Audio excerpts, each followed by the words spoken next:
큰 돌과 작은 돌.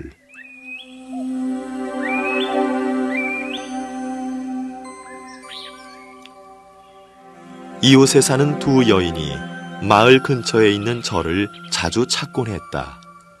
스님이 보아하니 한 여인은 젊었을 때 남편을 바꾼 일에 대해 괴로워하여 스스로를 큰 죄인으로 여기고 있었고, 또 한 여인은 살아오면서 큰 죄를 지은 일이 없어 사뭇 당당하고 거만했다.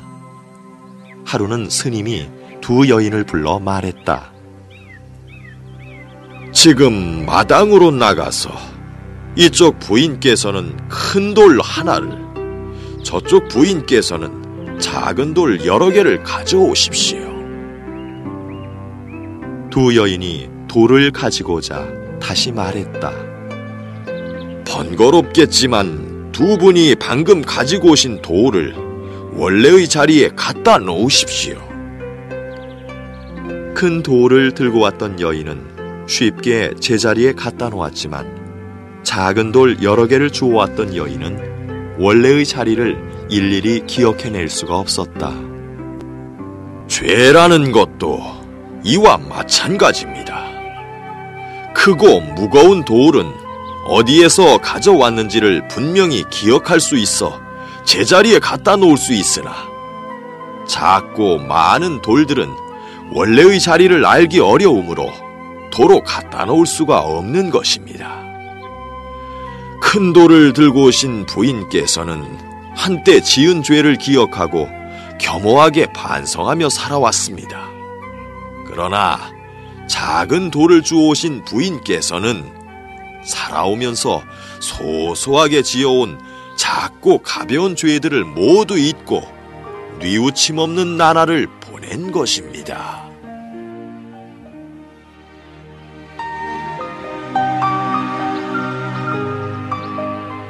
큰 허물, 작은 허물. 스스로를 돌아보면서 살아가는 삶이야말로 지혜롭고 성숙한 이의 삶입니다.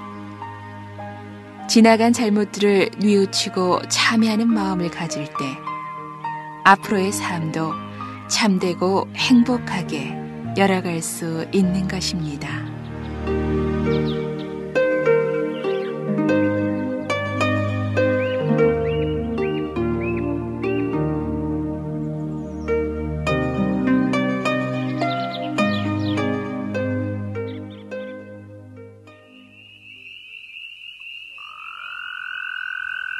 시어머니와 며느리.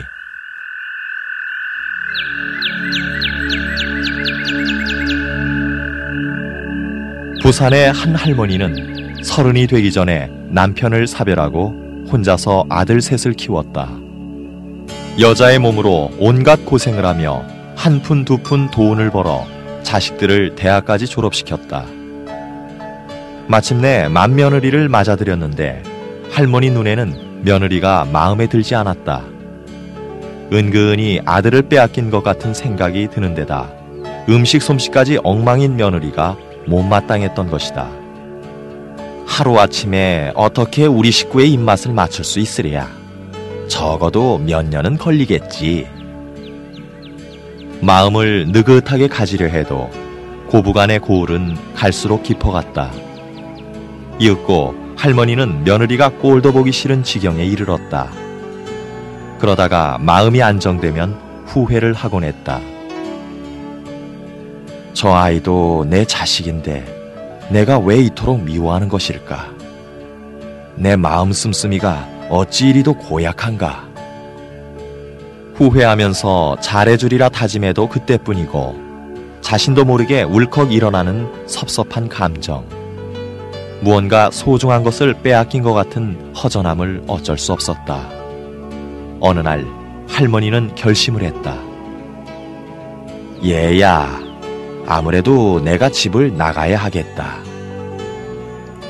어머니, 제가 장가를 간 것은 오로지 한평생 고생만 하신 어머니를 편안히 모시고자 해서입니다. 그런데 집을 나가시겠다니 차라리 제가 죽고 말겠습니다. 아들의 간곡한 만류로 할머니는 떠나지 못하고 스스로 마음을 다스리며 살았다.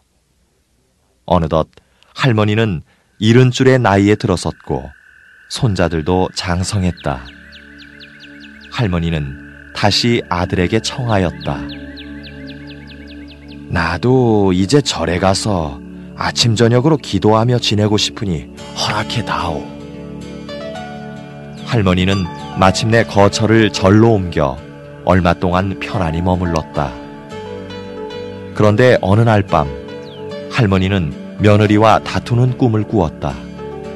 한참을 다투다가 화가 울컥 치미는 순간 자신의 머리 위로 쌍칼이 불끈 솟아오르는 것이었다.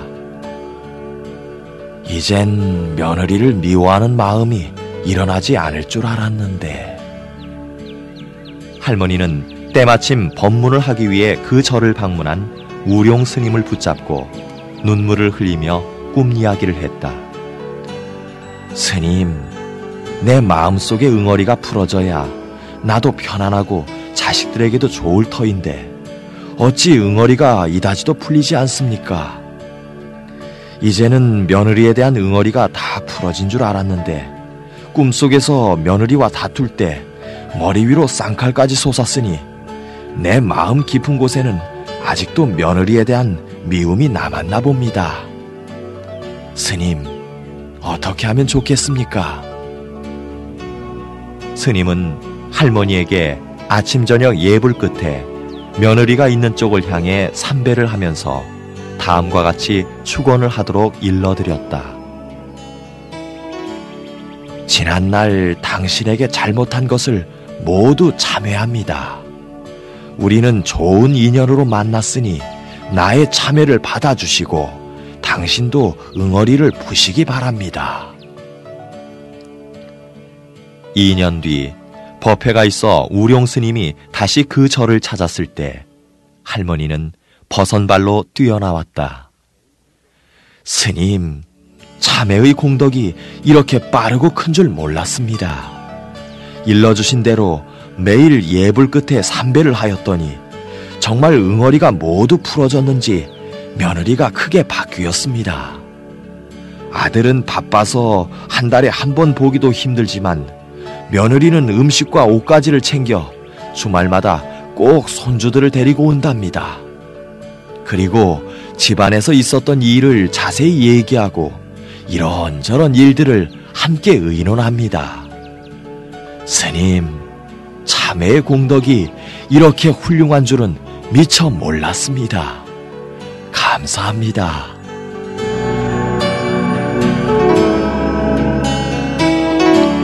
지독한 악연은 지극히 가까운 곳에 도사리고 있는 경우가 많습니다. 원수끼리 가족이 될 수 있다. 빚진 사람과 가까운 인연으로 만난다는 말은 지극히 평범한 인과의 법칙을 이루는 것입니다.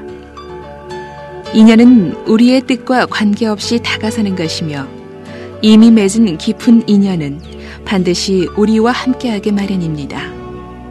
그러므로 우리는 늘 지금의 인연을 가꾸며 살아가야 합니다. 가까운 사람일수록 가슴속에 남는 응어리는 큰 법, 마음속 깊이 맺힌 응어리를 풀어 행복한 가정을 이루는 방법은 오직 인과의 법칙을 받아들여 스스로 참여하는 것입니다.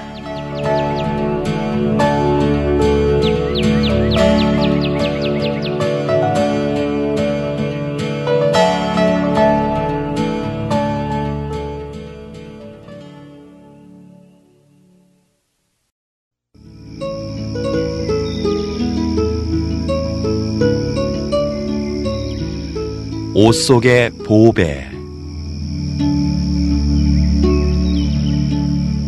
호롤단신인 한 젊은이가 관직에 있는 친구의 집을 방문했다가 술에 취해 잠이 들었다.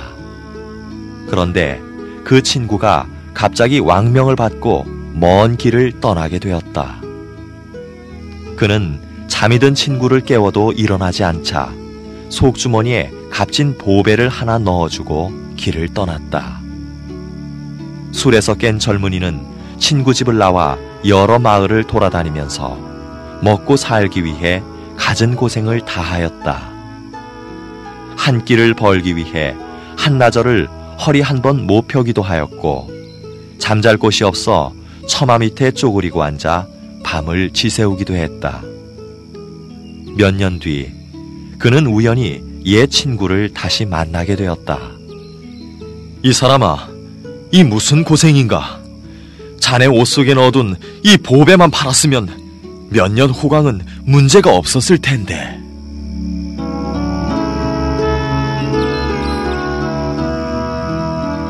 자신이 간직한 보배.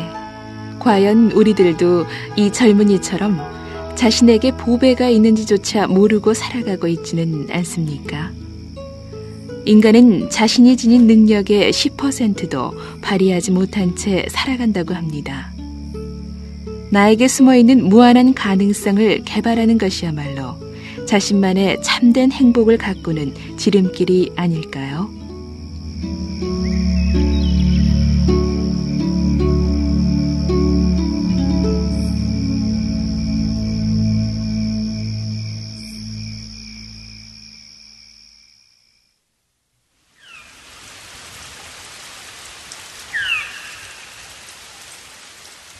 바깥에 빼앗긴 마음.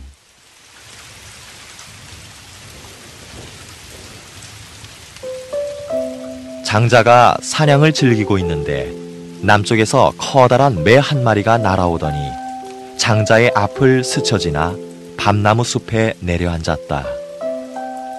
그런데 날아가는 모양새를 보아하니 엉성하고 서투르기 짝이 없었다.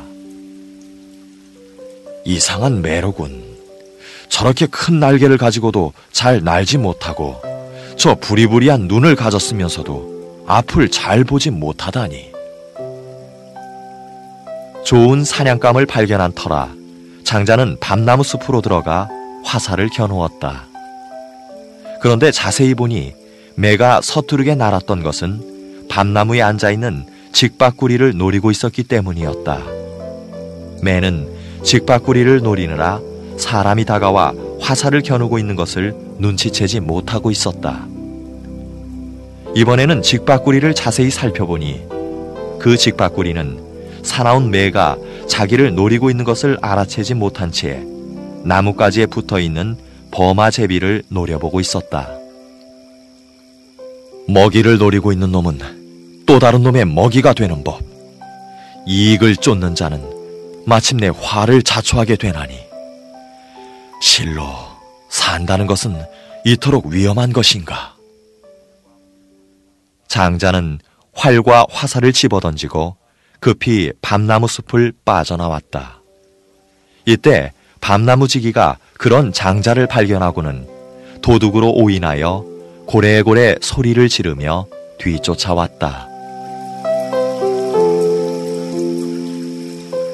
바깥에 마음을 빼앗기면 나를 돌아보지 못합니다.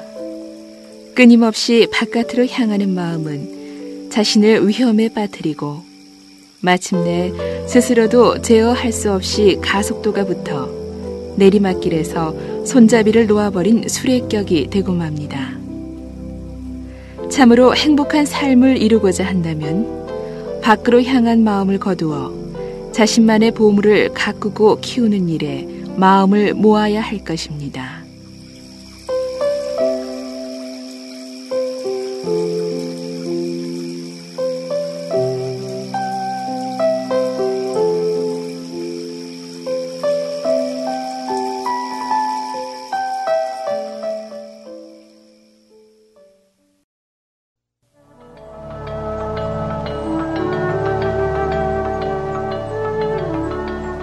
삼 년 말린 쑥.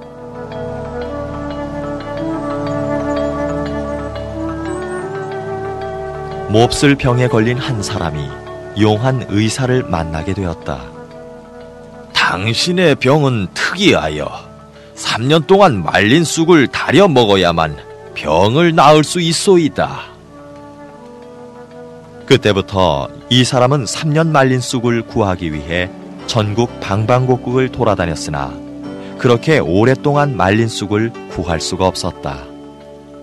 마침내 3년 말린 쑥을 구하러 다닌 지 7년 만에 이 사람은 죽고 말았다.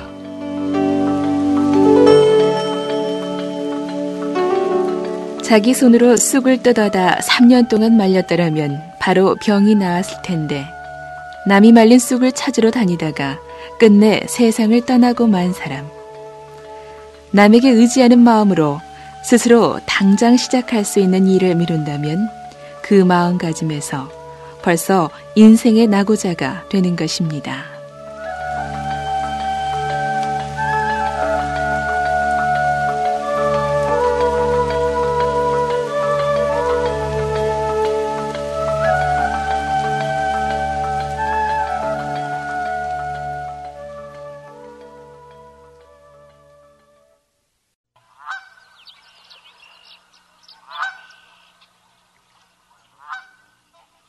남의 말만 듣는 이라면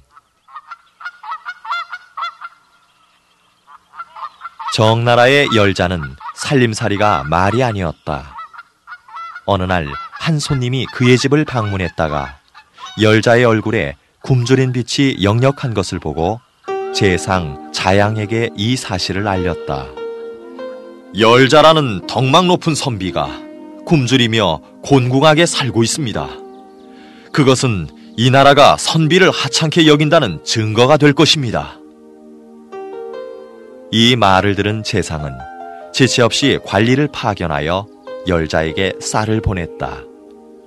열자는 파견 나온 관리에게 감사의 뜻을 표한 뒤 쌀을 그대로 돌려보냈다. 관리가 돌아가고 나자 열자의 아내가 원망하듯 물었다.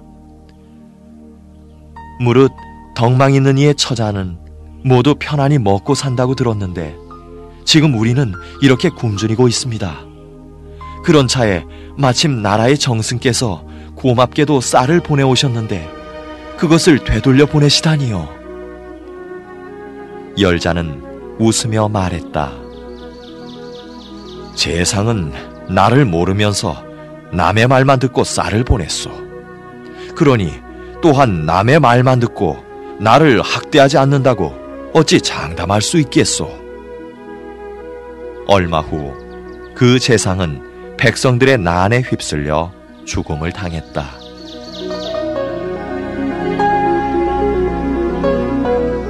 열자는 순수한 지성의 소유자입니다.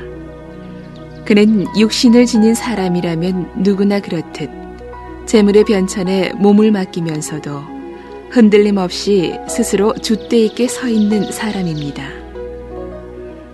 그러한 이의 삶은 도의 큰 흐름과 은밀한 조화를 이루어 끊임없이 변하는 여러 상황들에도 조연히 대처하면서 자신의 삶을 행복하게 가꾸어 나갈 수 있을 것입니다.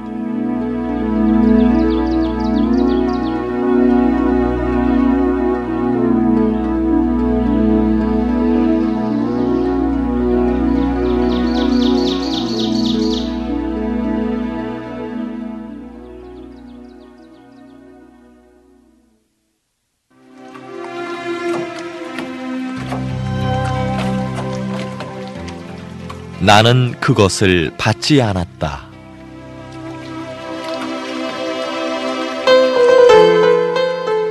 부처님께서 중림청사에 계실 때의 일이다. 하루는 한 바라문이 몹시 화가 나서 찾아왔는데 자기 친척 중 한 사람이 부처님 때문에 출가하여 중이 되었다는 것이다.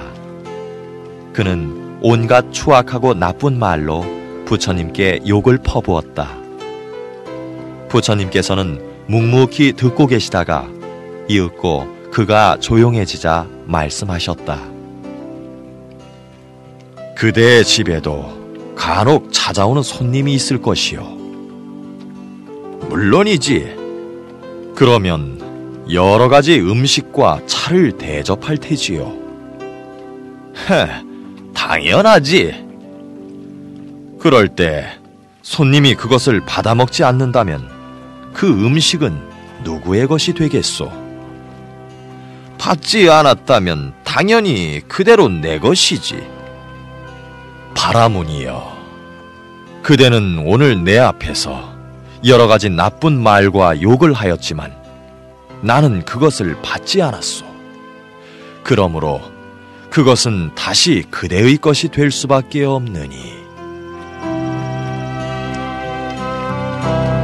역풍에 쓰레기를 버리면 어디로 가겠습니까? 하늘을 향해 침을 뱉으면 떨어질 곳이 어디겠습니까? 스스로가 지은 모든 행위의 결과는 마침내 스스로에게 돌아가게 마련입니다. 누가 뭐라고 욕하든 내가 받지 않으면 그 욕은 그 사람을 더럽게 만들 뿐이며 스스로 흔들림 없이 똑바로 서 있는 자만이 자신의 행복을 가꾸는 참 주인공이 될 수 있습니다.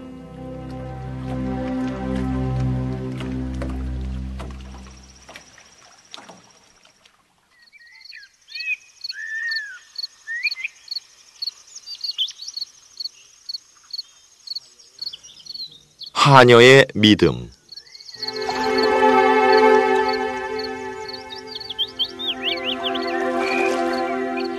일본에 대산청만이라는 문학 박사가 있었다.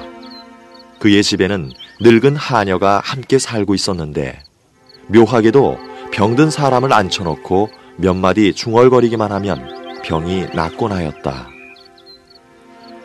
분명히 미신은 미신인데 병이 완쾌되다니 참으로 이상한 일이야.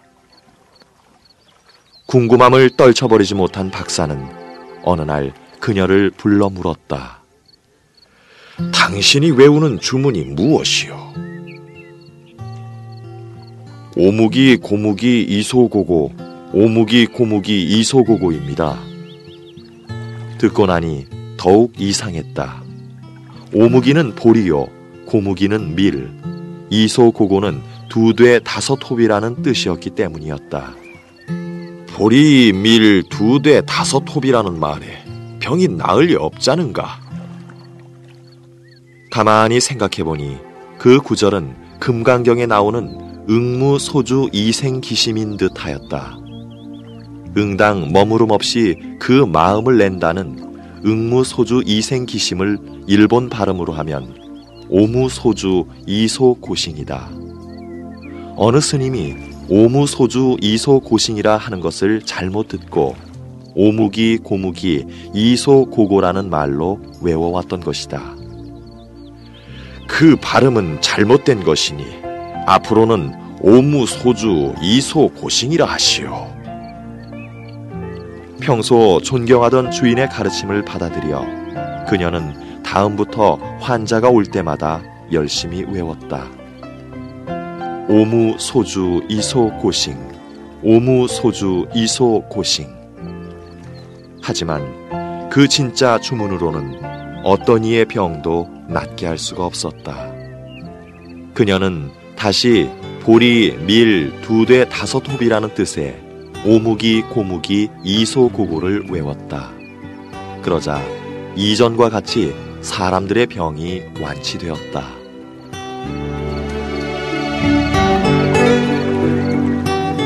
왜 엉터리 주문으로는 병이 고쳐지고 진짜 주문을 외우면 낫지 않는 것일까요? 그것은 바로 믿음의 힘입니다. 이렇게 해서 병이 나을까 하는 마음과는 하늘과 땅만큼 차이가 납니다. 어떤 일에서든 확신하는 마음, 스스로에 대한 신념으로 정성을 다하면 죽어가는 사람도 살릴 수 있는 불가사의한 힘이 발휘됩니다. 이것이 바로 마음의 조화요, 위력이며 행복을 내 것으로 만들기 위한 나만의 비법입니다.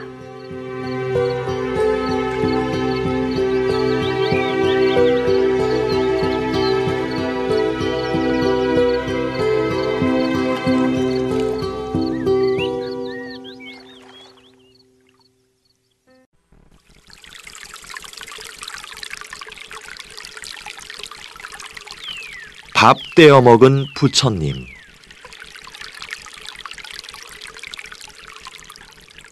조선 영조 때 강릉에 살고 있던 성씨 청년이 과거를 보기 위해 서울로 오다가 가평의 현등사에 이르렀다. 오랫동안 비어 폐사가 되다시피 한 법당 앞에서 지고 다니던 손냄비에다 밥을 지었다. 막 숟가락을 들려는데 법당 안 부처님이 눈에 들어오자 미안한 생각이 들어 재미삼아 부처님 앞에 밥 한 그릇을 올려놓았다.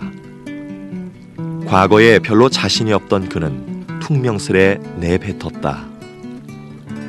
어이 부처, 내 밥 먹고 과거에 합격시켜줘. 그 뒤 성씨 청년은 과거에 낙방을 했고 힘없이 고향으로 돌아가던 길에 다시 현등사에서 하룻밤을 머물게 되었다.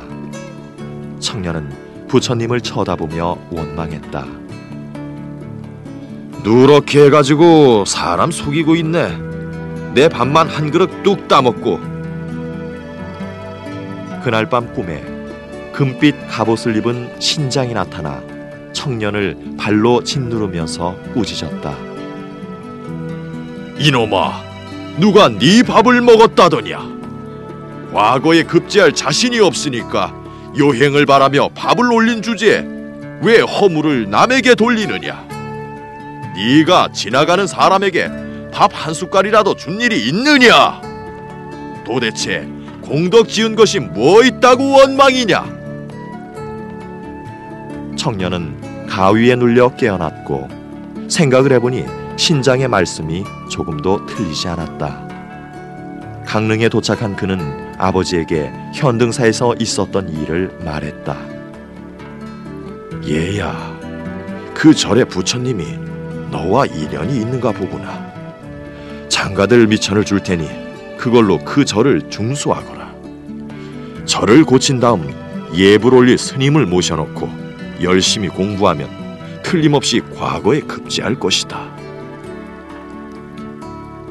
청년은 아버님의 말씀대로 절을 고치고 스님을 모셔 아침 저녁으로 함께 예불을 올리면서 1년 동안 글을 읽었다.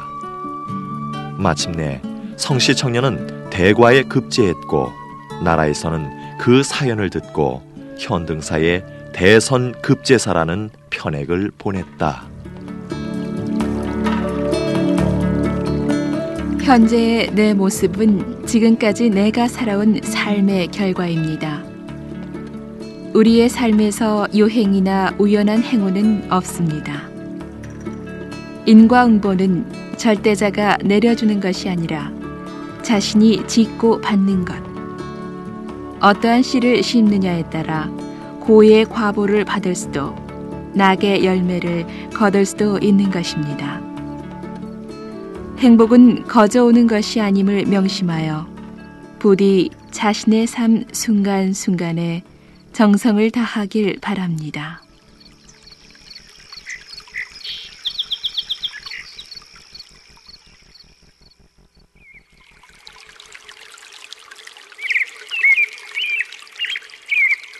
반지해 주어라.